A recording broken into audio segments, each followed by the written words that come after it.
ठीक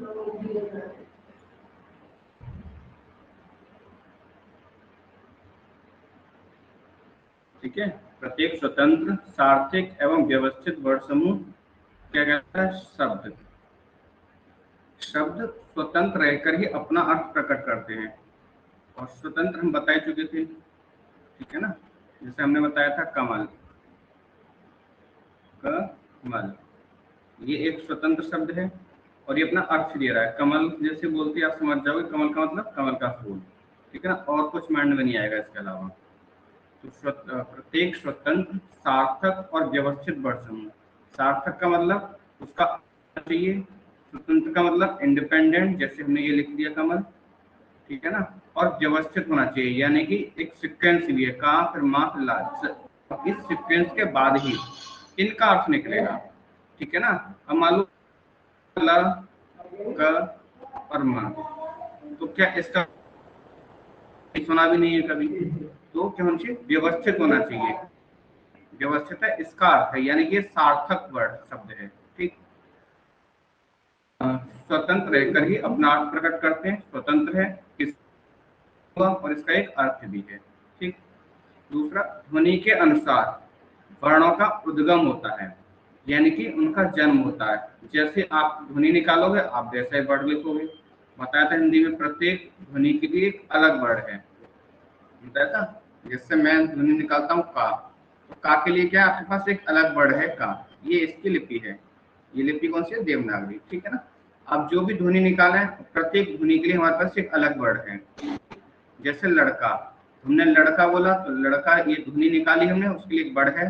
ला के लिए ये है हमारे पास, ठीक है ना। डा के लिए ये है और का के लिए ये है, ठीक है। तो यहाँ तक कोई डाउट नहीं होगा। अच्छा, उसके आगे चलते हैं अब। नहीं सर। ठीक है, अब आ जाओ प्रयोग और परिवर्तन के आधार पर, ठीक है ना। प्रयोग और परिवर्तन के आधार, परिवर्तन की दृष्टि से शब्द के मुख्यतः दो भेद हैं, ठीक है ना। एक होते हैं विकारी शब्द, दूसरे होते हैं अविकारी शब्द। विकारी शब्द वो हैं जिनमें आप परिवर्तन कर सकते हो, जैसे संज्ञा, सर्वनाम, विशेषण और क्रिया शब्द, ठीक है ना। ये होंगे संज्ञा, सर्वनाम, क्रिया, विशेषण, विकारी होंगे, यानी इनमें परिवर्तन हो सकते हैं, ठीक है ना।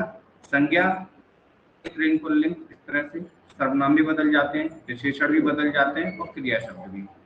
तो विकारी शब्द यानी अर्थात अव्यय, यानी ये वो शब्द होते हैं आप बदल नहीं सकते, ठीक है ना।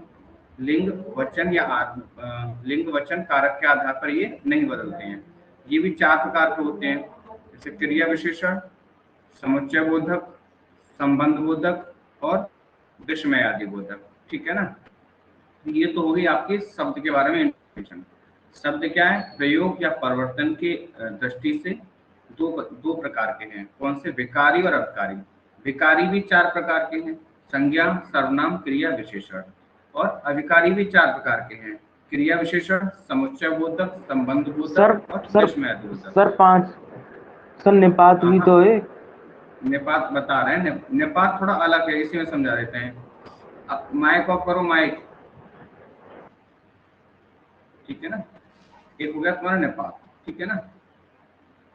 अब आगे चलते हैं हम पद पर, ठीक है ना। पद पर,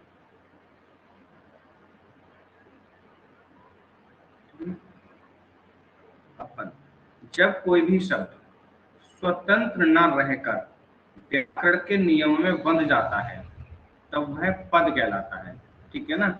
यानी कि हमने लिखा था कमल, तो ये केवल स्वतंत्र था, इसमें कोई व्याकरण का रूल नहीं है, बस वर्ड हैं वो व्यवस्थित लिखे हुए हैं, यानी एक सीक्वेंस तरीके से लिखे हुए हैं, तो ये कहलाता हमारा शब्द, ठीक है ना।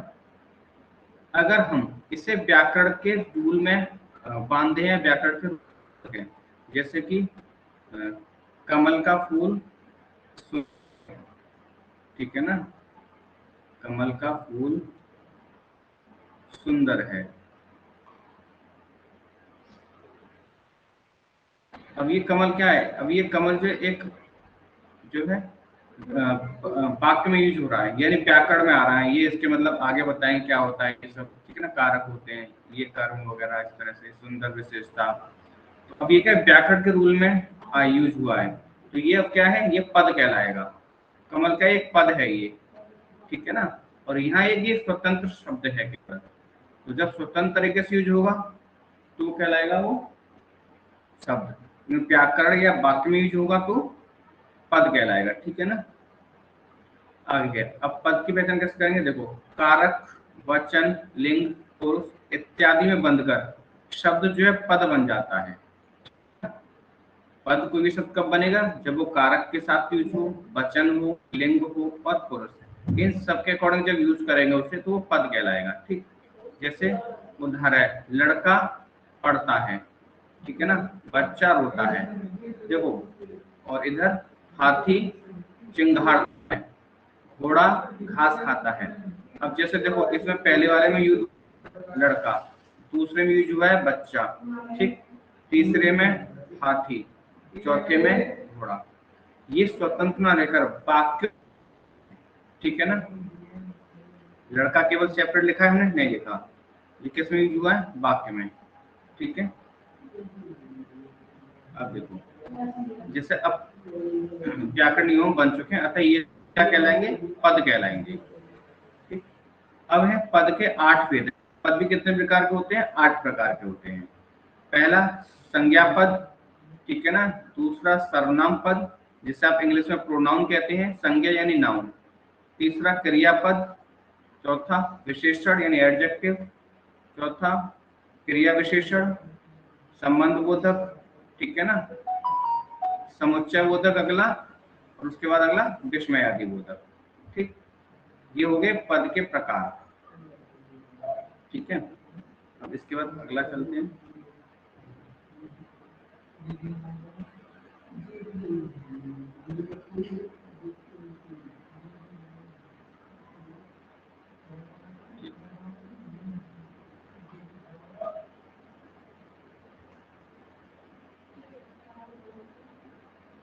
अब है शब्द और पद में अंतर, ठीक है ना।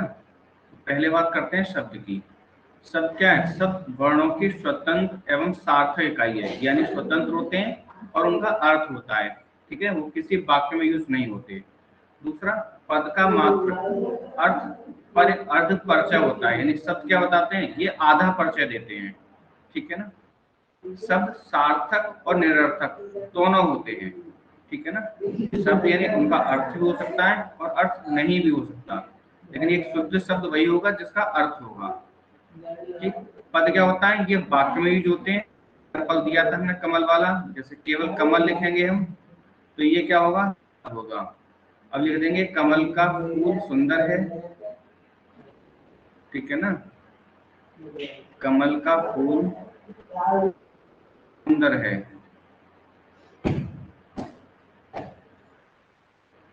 अब ये क्या हो जाएगा, अब यहाँ कमल ये पद हो जाएगा, ठीक।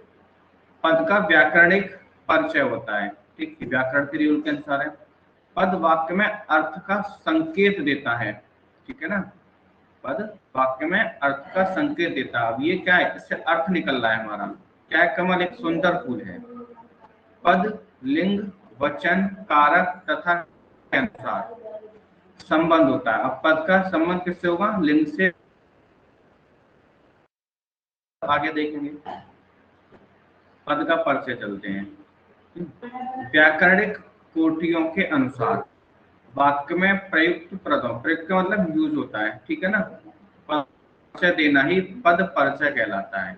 जैसे हमने कहा ना कमल सुंदर फूल है, अब यह कमल का परिचय लिंग के अनुसार, कमल कौन सा लिंग है, कमल कौन सा कारक है कमल के साथ, इन सब के बारे में बताना, यही पद का परिचय कहलाता है, ठीक है।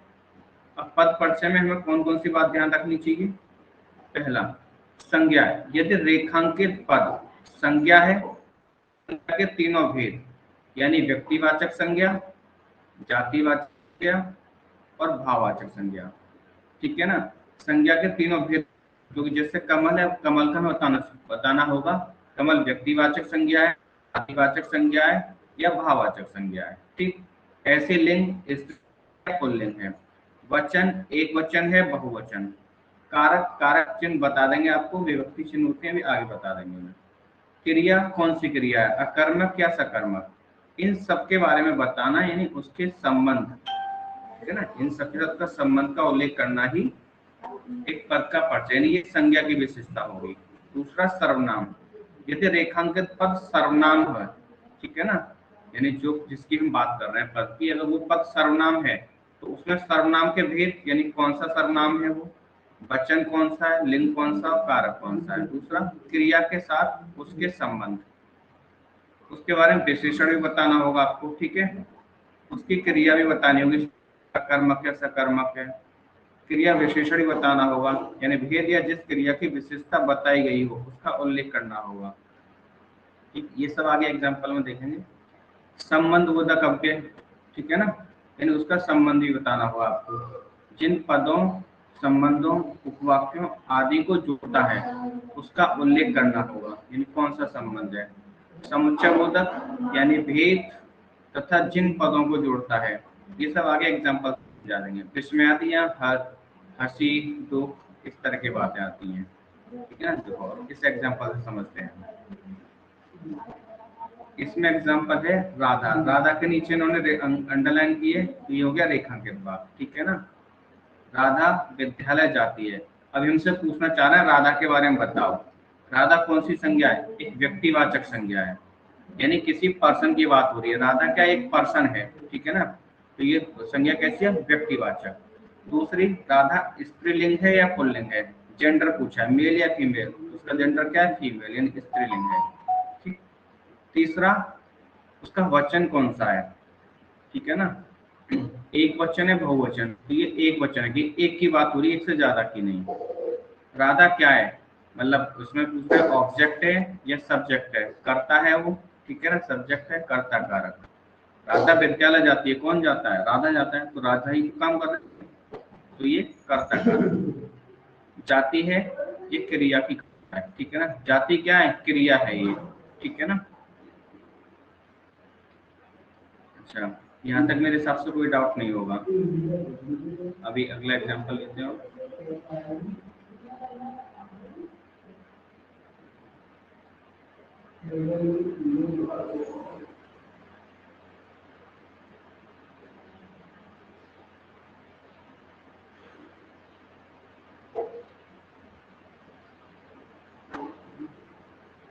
अब चलते हैं, देखो विचारों को व्यक्त करने में ये शब्द सार्थक होते हैं, यानी आपको अपने थॉट्स का बताना है तो उसके लिए शब्द चाहिए आपको, आप अपनी सोच को शब्दों के माध्यम से बता सकते हैं।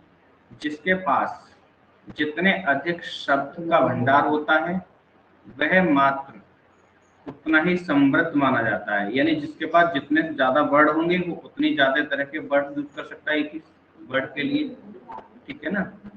दूसरा, उसकी मौखिक या लिखित अभिव्यक्ति उतनी ही उत्तम कोटि की होगी, यानी अगर वो बोलेगा या जिसके पास जितने ज्यादा शब्द की नॉलेज होगी उसको जितने ज्यादा वर्ड याद होंगे, तरह के वर्ड यूज करेगा हर बात के लिए, उसे एक ही बात कहनी है, लेकिन एक के लिए वो कई सारे वर्डों का यूज कर सकता है, कभी कोई वर्ड यूज कर कभी कोई वर्ड यूज कर, ठीक है ना।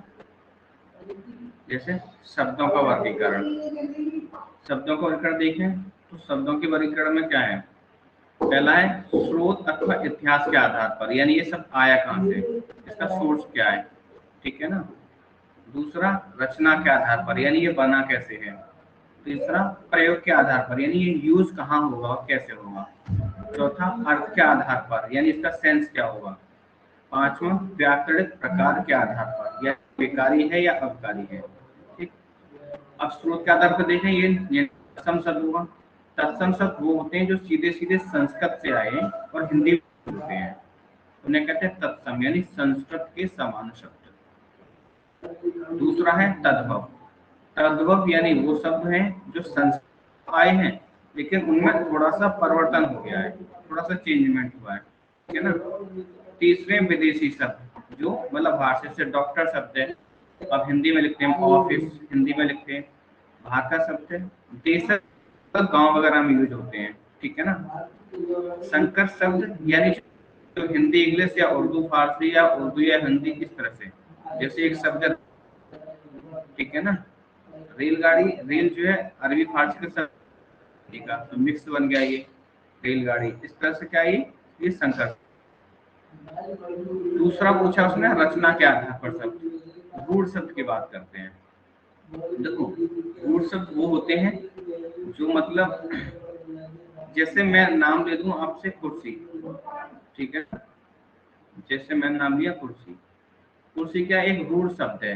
जैसे मैं कुर्सी बोलूंगा तो माइंड में कुर्सी ही आएगी केवल, जिस पे बैठते हो, कुछ और माइंड में नहीं आएगा, ठीक है ना। कुर्सी क्या रूढ़ शब्द है। जैसे मैं नाम ले दूं कमल, कमल का नाम लेते हैं, कमल के समझ जाओ कमल एक फूल होता है, कुछ और इसके अलावा नहीं आएगा माइंड में। दूसरे होते हैं यौगिक शब्द, ठीक है ना। योग क्या है, ये दो शब्दों से मिलकर बने होते हैं, ठीक है ना। जैसे अभी एग्जांपल दिया था हमने, एक रेल प्लस गाड़ी, ठीक है ना। अब ये दो शब्द से मिलकर बना शब्द क्या हो जाएगा, रेलगाड़ी, ठीक है ना। क्या हो जाएगा, रेलगाड़ी। अब ये एक यौगिक शब्द है, दो से मिला फिर एक शब्द हो गया ये, ठीक है। एक सेकेंड,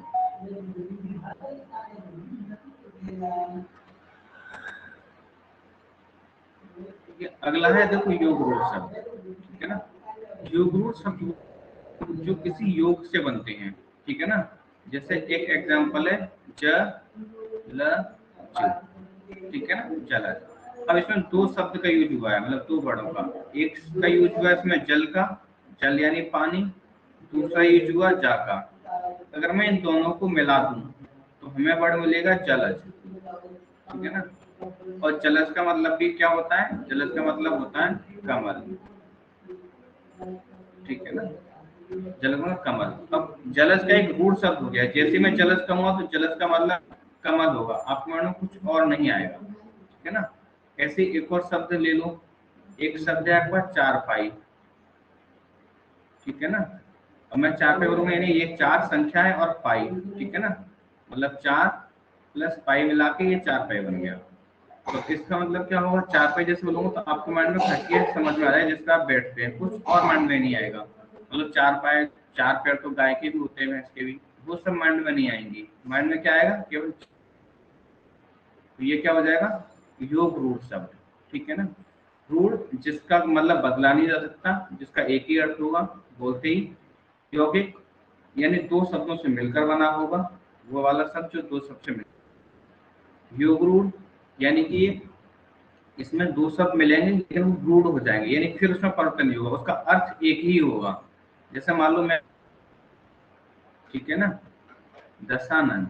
अब जैसे मैं जाएगा रावण, क्योंकि ये भी क्या एक योग रूढ़ प्लस आनंद, ठीक है। आनंद बोलूंगा एक ही शब्द आ जाएगा माइंड में, क्या, रावण। तो इससे कोई डाउट नहीं होना चाहिए। एक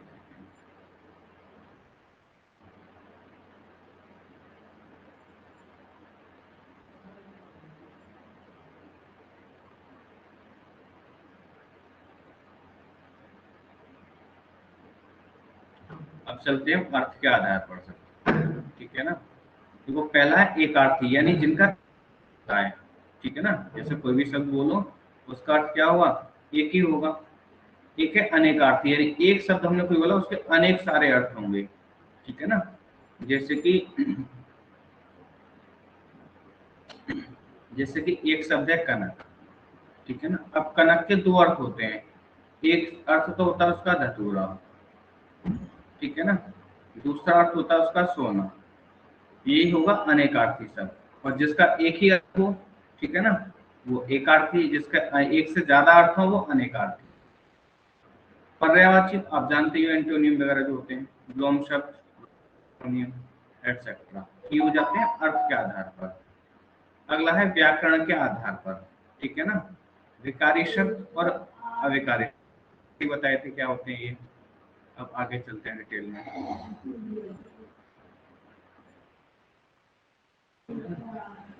अब देखो व्याकरणिक प्रकार के आधार पर शब्द के दो भेद हैं, विकारी और, तो पहले हम बात करते हैं विकारी शब्द की। वे शब्द वचन, पुरुष, विभक्ति, काल, वाच्य आदि व्याकरणिक कोटियों के प्रभाव के कारण कोई परिविकार या परिवर्तन होता है, यानी लिंग की वजह से या वचन की वजह से, पुरुष की वजह से, स्त्री की वजह से या काल की वजह से, यानी टेंस की वजह से। दूसरा बात, इनके अकॉर्डिंग अगर कोई चेंजमेंट आता है उसमें, तो वो शब्द हो जाएगा विकारी शब्द। ठीक है ना। विकारी शब्द रखते हैं संज्ञा, सर्वनाम, क्रिया और विशेषण। विकार में ही 4 प्रकार के होते हैं।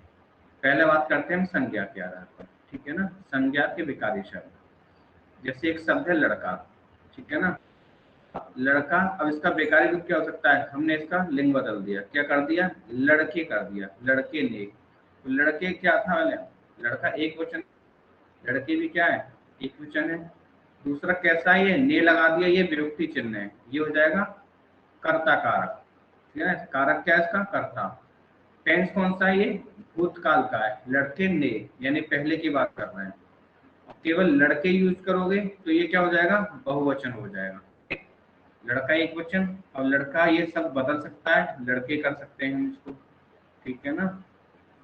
दूसरा लड़कों में कर सकते हैं। तो इनको हम लिंग वचन कारक के आधार पर बदल सकते हैं। ये कैसा शब्द हो जाएगा, विकारी। ठीक। जैसे अरे लड़के, ये क्या है, एक वचन और संबोधन रूप है, यानी इसका मतलब जो जब भी एक्सक्लेमेटरी साइन लग जाए, इसे हिंदी में बोलते हैं विस्मय, और इसका मतलब होता है किसी को बुलाने के लिए। ठीक है। चिन्ह सारे बता दूंगा मैं एक साथ। दूसरा है सर्वनाम। सर्वनाम जैसे कि यानी प्रोनाउन, प्रोनाउन इसमें क्या है, टू है। तो तू, तेरा, तेरी, तेरे, तुमको। ठीक है। विकारी रूप हो जाएंगे, यानी ये इसका ये था मूल रूप, शब्द ये था तू, इतनी तरह से यूज कर लिया हमने, तो ये हो जाए इसका विकारी रूप। ठीक है। जिससे आवाज और एडजेक्टिव यानी कि विशेषण। विशेषण क्या है, इसमें एक शब्द है पीला। ठीक है ना। पीले को बदल सकते हैं हम, पीला, पीली, पीले या पीलापन, इस तरह से। तो ये क्या हो जाएगा, विकारी शब्द है। क्रिया क्या है, दौड़ना है, यानी कि रनिंग, वर्ब है रनिंग। इसको बदल सकते हैं दौड़, दौड़ो, दौड़ेगा, दौड़ी, दौड़िए। ठीक है ना। तो ये सब क्या है, इनके परिवर्तन है, यानी इन शब्दों को हम बदल सकते हैं। तो ये हो जाएंगे आपके विकारी शब्द। ऐसे अविकारी वो होंगे जिनमें ये सब नहीं बदला पाएगा। तो इस तरह देखते हैं, इसका व्याकरणिक कोटियों के प्रभाव के कारण ही विकारी शब्द में विकार यानी परिवर्तन होता है। किसकी वजह से, व्याकरण। व्याकरण क्या है, संज्ञा, सर्वनाम, क्रिया, विशेषण, इनकी वजह से। दूसरे चलते हैं हम जो है अविकारी शब्द पर। अविकारी शब्द क्या है, जिन शब्दों में लिंग, वचन, पुरुष, विभक्ति, काल, वाच्य आदि अर्थात व्याकरणिक कोटियों के प्रभाव कारण कोई विकार या परिवर्तन नहीं होता। ठीक है ना। मतलब कोई भी चेंजमेंट नहीं आता है, तो वो शब्द क्या कहलाएंगे, विकार, अविकार, अव्यय शब्द, यानी जिनमें बदलाव नहीं होता है। उसमें एग्जांपल हमने बताया था, पहला था क्रिया विशेषण, जैसे कि इधर उधर। अब इस शब्द को बदल नहीं सकते आप, इधर को ना तो इधरे, इधरे, उधरा कुछ नहीं कर सकते, वैसा ही रहेगा। धीरे, इसको भी नहीं बदल सकते आप। कल को नहीं बदल सकते, कला, कली, कले, कुछ करोगे तो अर्थ बदल जाएगा। ठीक है ना। ये कैसे हैं, अविकारी शब्द है, यानी ये नहीं बदलेंगे, ना लिंग की वजह से, ना क्रिया की वजह से, ना विशेषण की वजह से। ठीक है ना। ऐसी संबंध बोधक, यानी के भीतर, इसको भी नहीं सकते, के बिना, अब बिने, बिनी, बिना कुछ नहीं कर सकते, केवल एक ही शब्द रहेगा ये, के बिना। जैसे कि मतलब आम के बिना, तो अब उसको बदल नहीं सकते के बिना को, के चारों ओर। ठीक है ना। जैसे मंदिर के चारों ओर, तो अब उसके क्या कर सकते हो, बदल सकते हो, बदल सकते, मंदिर के चारों ओर ही, और एक कुछ नहीं कर सकते, केवल ही रहेगा। ऐसे ही भर, इसको भी नहीं बदल सकते, पर्यंत, आगे जैसे हैं ये वैसे ही रहेंगे। समुच्चय बोधक, यानी वाक्य को जोड़ने का काम करेंगे, समुच्चय करने का। ठीक है ना। और नहीं बदल सकते, जैसा है वैसा ही रहता है ये। अथवा, किंतु, परंतु, अतएव आदि अब बदल ही नहीं सकते, जैसे हैं ये वैसे ही यूज होते हैं। अगला है विस्मयादि बोधक, यानी चौंकने वाले जो शब्द होते हैं, जैसे मतलब शॉकिंग जिससे हो जाते हैं, शॉक हो जाते हैं, तो शॉकिंग वाले वर्णों को हम विस्मयादि बोधक बोलते हैं हिंदी में। ठीक, ए, अरे, ओहो, आहा, ओ, शाबाश।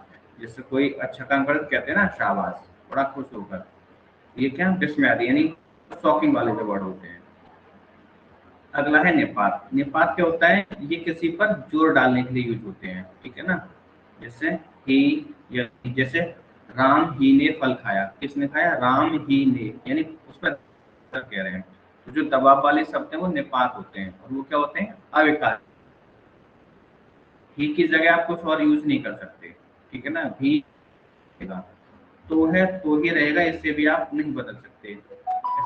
या भर या मान, ये ऐसे शब्द हैं जो बदल नहीं सकते किसी भी कारण से, जैसे हैं ये वैसे ही यूज होंगे, ठीक है। आगे चलते हैं।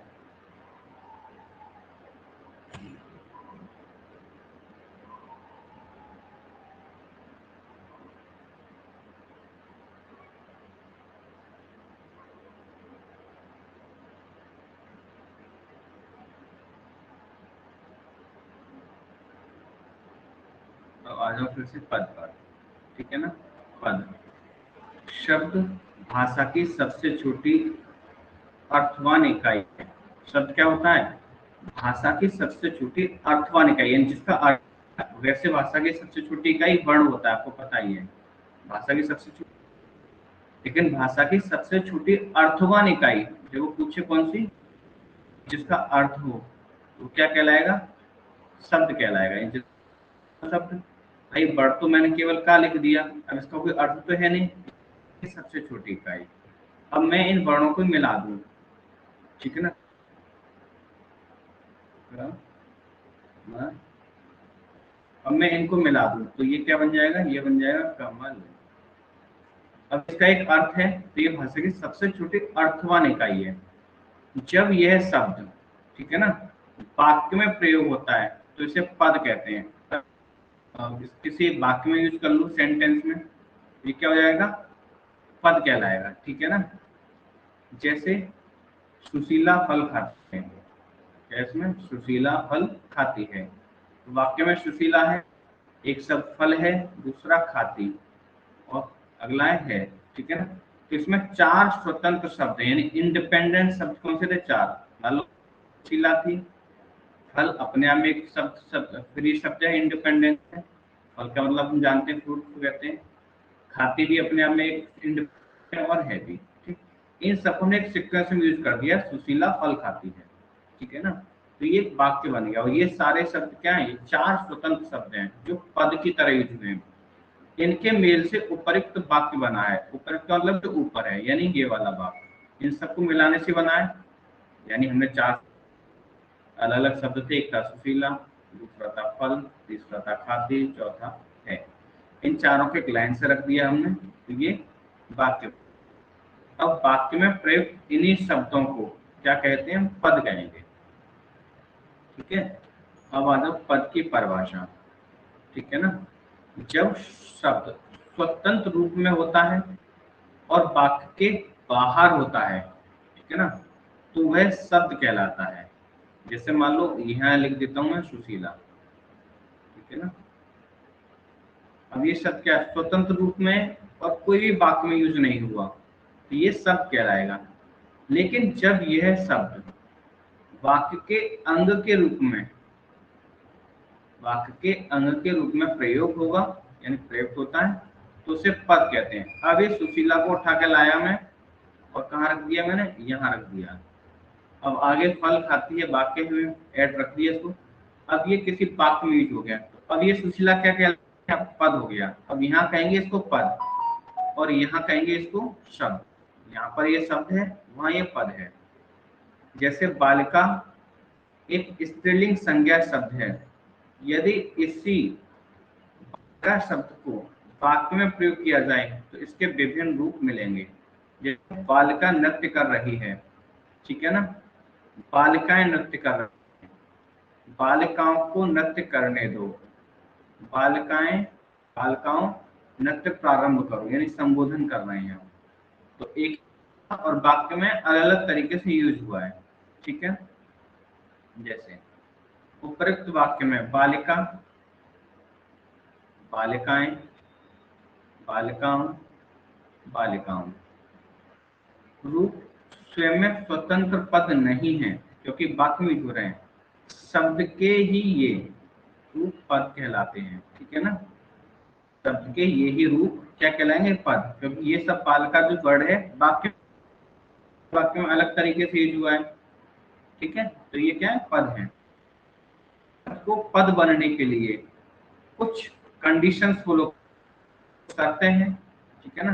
मतलब कोई भी शब्द जो है उसके लिए कुछ शर्तें हैं। पहली शर्त क्या है? जब इस शब्द कोई ना कोई रूप साधक प्रत्यय अवश्य लगता है, ठीक है ना। यानी उसमें कोई प्रत्यय लगा हो, उसका भी रूप हो। जैसे बालक, ठीक है ना, इसमें ओ लगा दिया हमने लास्ट में, तो बालकों हो गया, ठीक है ना। जैसे बेटे ने फल खाया, तो बेटा शब्द था, उसमें प्रत्यय लगा दिया हमने, क्या? ए। इंग्लिश में पढ़े होंगे प्रीफिक्स, ये उसी तरह से होते हैं उपसर्ग प्रत्यय, ठीक है ना। जब ये बाद में पहले ऐड होंगे स्टार्टिंग में, तो ये उपसर्ग होंगे। तो था, ठीक है ना, उसमें हमने ए लगा दिया और बाकी, ठीक। यानी कोई भी शब्द के कोई भी रूप साधक प्रत्यय अवश्य लगा हो शब्द में, तो वो वाक्य में यूज हो जाएगा। और ए का यूज हुआ है यहाँ पर, तो ये क्या है? रूप साधक प्रत्यय है, यानी इनके लगने से रूप बदल जाता है, ठीक। कभी रूप के स्तर पर यदि प्रत्यय दिखाई नहीं देता तब वह प्रत्यय माना जाता है। जैसे गीता पुस्तक है, तो गीता है, अब गीता एक शब्द है, इसमें तो कोई प्रत्यय लगा हुआ नहीं है, गीता अपने आप में एक नाम है, तो यहाँ शून्य प्रत्यय है, ठीक। पुस्तक एक स्वतंत्र शब्द है, इसमें कोई भी प्रत्यय नहीं है, ठीक है ना, क्या? शून्य प्रत्यय। तो दूसरा प्रत्यय हो भी सकता है और प्रत्यय नहीं भी हो। आगे शून्य प्रत्यय को ऐसे मानना चाहिए जिसकी सत्ता अभिव्यक्ति होकर प्रकार के स्तर पर होती हो, यानी उसका यूज होता हो, ठीक।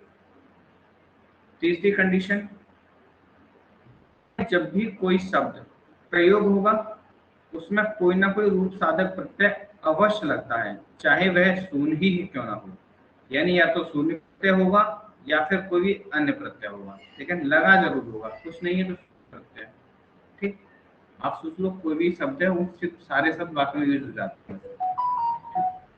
अगला, वाक्य के नियम में बदल जाने के कारण शब्द की स्वतंत्रता समाप्त हो जाती है। ये बात बिल्कुल सही है।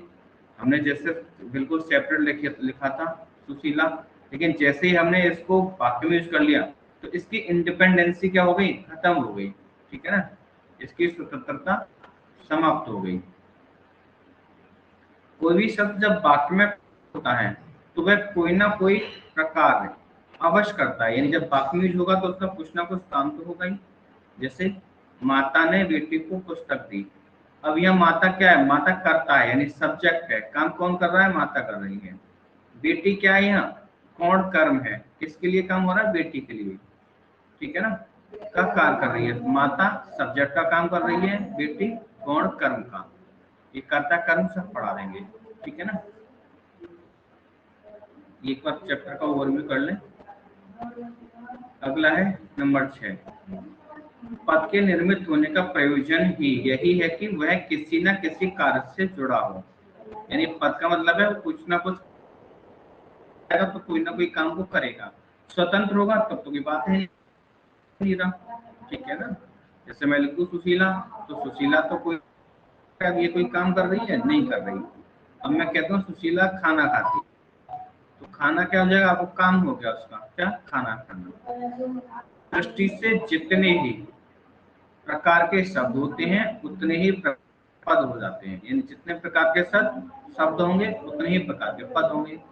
संज्ञा शब्द यदि वाक्य में प्रयुक्त होता है तो संज्ञा पद कहलाने लगता है। यानी जब संज्ञा को यूज करोगे वाक्य संज्ञा पद कहलाएगा, सर्वनाम को यूज करोगे तो सर्वनाम पद, विशेषण को यूज तो वो क्या कहलाएगा, विशेषण पद। ठीक है ना। जब कोई विशेषण वाक्य में प्रयुक्त होता है, विशेषण शब्द ना रहकर विशेषण पद कहलाएगा। ठीक, ये संज्ञा, सर्वनाम, क्रिया, विशेषण वाक्य में प्रयुक्त होंगे। संज्ञा यूज होगी तो संज्ञा पद, विशेषण तो विशेषण पद, क्रिया यूज होगा तो क्रिया पद। ठीक है ना। जब विकारी है तो वाक्य में प्रयुक्त होने पर वह विकारी वर्ग का पद, विकारी शब्द है तो विकारी कहलाएगा, वो अविकारी होगा तो अविकारी कहलाएगा। जैसे एक पद है, छोटी बच्ची धीरे खा रही है। क्या था, छोटी बच्ची धीरे खा रही है। अब इसका हमने पद परिचय करना है। छोटी क्या होता है, विशेषता होता है। स्मॉल क्या होता है, पद होता है। तो छोटी क्या है, उसकी विशेषता है। बच्ची क्या है, संज्ञा है एक। ठीक है ना, एक संज्ञा शब्द है। धीरे क्या है, एक क्रिया विशेषण है उसकी, यानी उसकी जो वर्ब है वो क्या है, स्लो हो रही है। वर्ब या धीरे, यानी एक धीरे एक शब्द क्रिया भी है और विशेषता भी बता रहा है, तो इसलिए ये क्रिया विशेषण।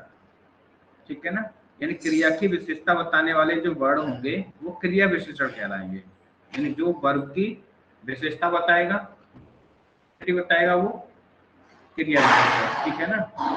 और खाना क्या होता है, खा एक क्रिया होती है। ठीक है ना, तो यहाँ नहीं होना चाहिए।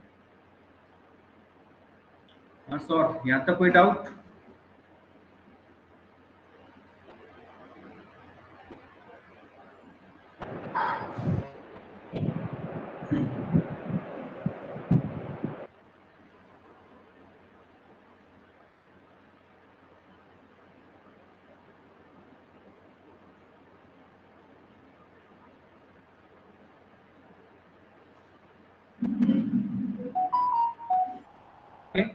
कराएंगे नेक्स्ट क्लास में। ठीक है, इतना एक बार रिवाइज कर लो।